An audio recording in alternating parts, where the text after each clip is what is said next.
అందరం కలిసి చదువుకుందాం. Ready, 1 2 3 start. దుర్నీతి చేత సత్యమును అడ్డగించు మనుష్యుల యొక్క సమస్త భక్తిహీనత మీదను దుర్నీతి మీదను దేవుని కోపము పరలోకము నుండి బయలుపరచబడుచున్నది.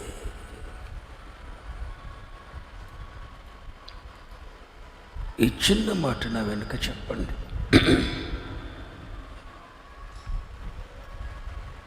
దేవుని కోపము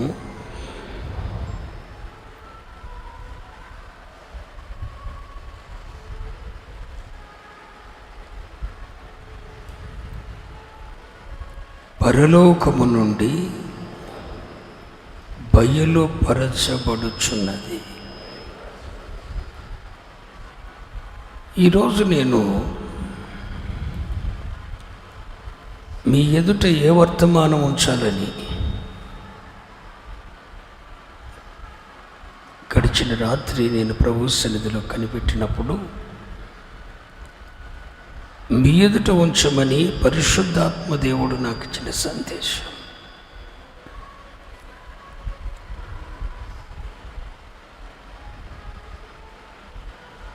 దేవుని కోపం పరలోకము నుండి బయలుపరచబడుచున్నది. దేవునికి కూడా కోపం ఉంటుంది.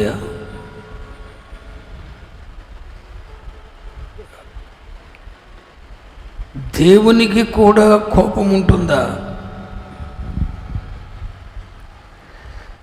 ఒకవేళ దేవునికి కోపం ఉంటే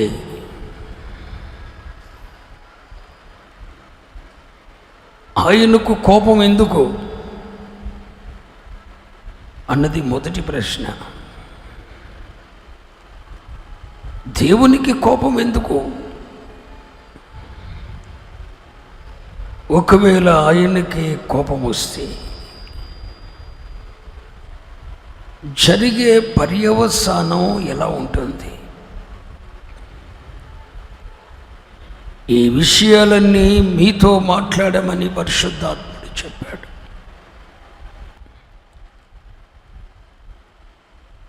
₹1 నాణ్యాన్ని తీసుకుంటే ₹1 నాణ్యము యొక్క ఈ ప్రక్కన ఒక ముద్ర ఉంటుంది, మరొక పక్క మరొక ముద్ర ఉంటుంది. ₹1 నాణ్యానికి 2 పక్కల ముద్ర ఉన్నప్పుడే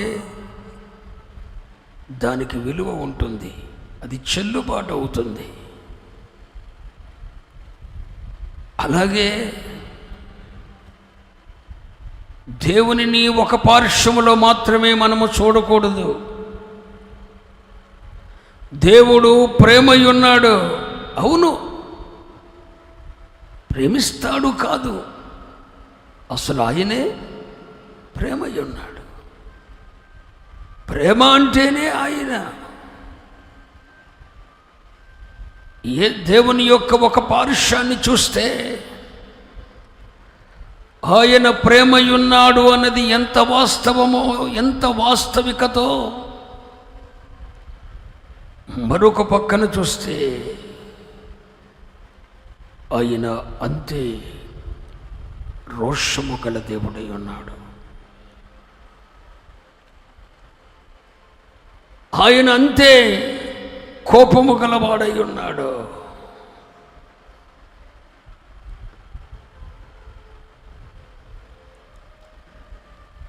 అసలు దేవునికి ఎందుకు కోపం వస్తుంది? ఆయన కోపానికి గల కారణం ఏంటంటే, ఒక వ్యక్తి మీదైనా, ఒక కుటుంబము మీదైనా, ఒక సమాజము మీదైనా, ఒక వర్గము మీదైనా, ఒక ప్రాంతము మీదైనా, ఒక గ్రామము మీదైనా, ఒక సంఘము మీదైనా, ఒక సమాజం మీదైనా, ఆఖరికి ఒక వ్యక్తి మీదైనా దేవుడు కోపగించాడు అంటే దానికి రీజన్ ఉంది. ఆ రీజన్ ఏంటో తెలుసునా? ఏం లేదండి,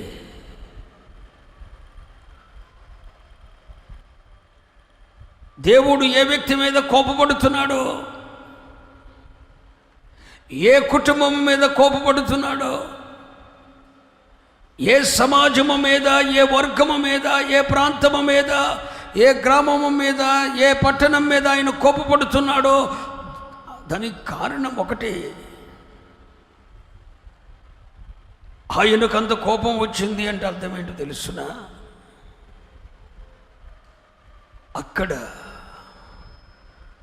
అక్కడంత పాపం ఉంది అని అర్థం.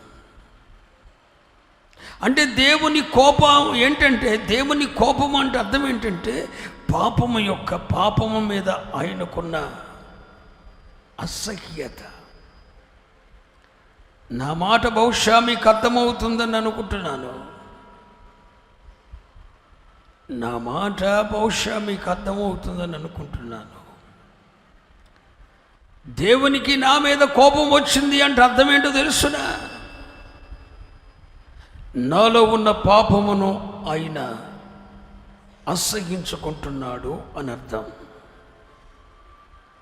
ఒక కుటుంబం మీదకు ఆయనకు కోపం వచ్చిందంటే అర్థం ఏంటో తెలుసా? ఆ కుటుంబంలో ఉన్న పాపమును ఆయన అసహ్యించుకుంటున్నాడు.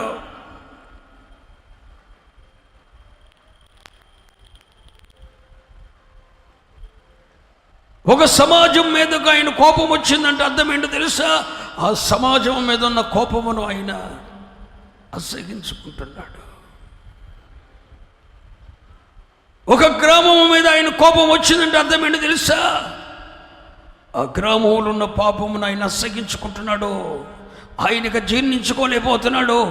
ఆ పాపము యొక్క తీవ్రత ఆకాశమును అంటుతుంది.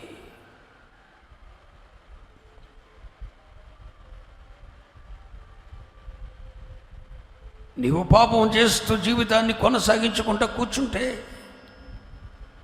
ఎల్లకాలం దేవుడు అడ్జస్ట్ అయిపోయి ఉంటాడని అనుకోవద్దు. చూచి చూడనట్టు వదిలేస్తాడని భ్రమలో ఉండొద్దు.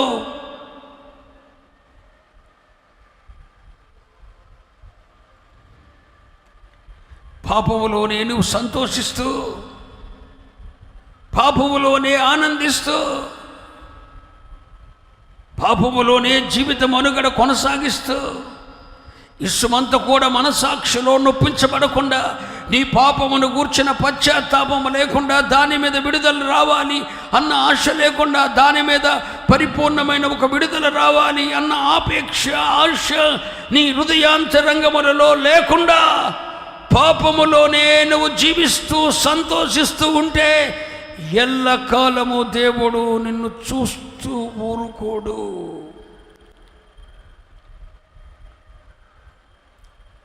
ఓ టైం వస్తుంది,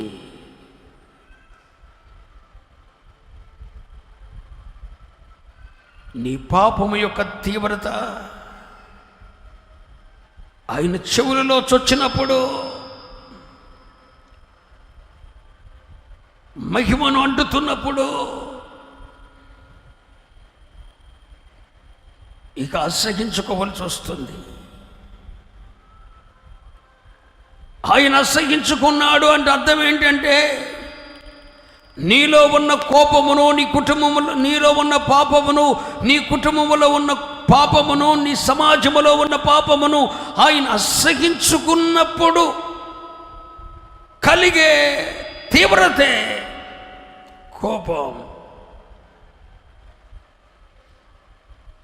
దేవుని కోపాన్ని బహుశా ఎవరు చూచి ఉండలేదేమో.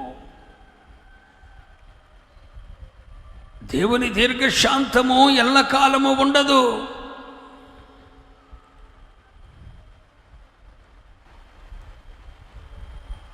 పాపములోనే జీవితం మనుగడ కొనసాగించుకుంటుంటే ఒకరోజు నిన్ను అసగించుకుంటాడు దేవుడు. వద్దురా, నీవు వద్దు. ఎంతకాలం? నీ కుటుంబం నాకు వద్దు, నీకు వద్దు, నాకు ఈ గ్రామం వద్దు, ఈ ప్రజలు వద్దు. అని ఆయన అసహించుకున్నాడంటే అర్థమేంటో తెలుసా? ఆయన అసహించుకున్నప్పుడు కలిగే ఫలితమే కోపం. దేవుడు నీలో ఉన్న పాపమును అసహించుకుంటున్నాడు.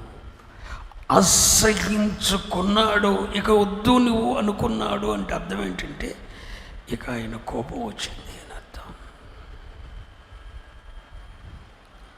అడ్జస్ట్ అయిపోవడం గుర్తు చేసుకో. కొంతకాలం టైం ఇస్తాడు. ఆయన ఇచ్చిన సమయంలో నువ్వు రూపాంతరపరచబడితే సరి,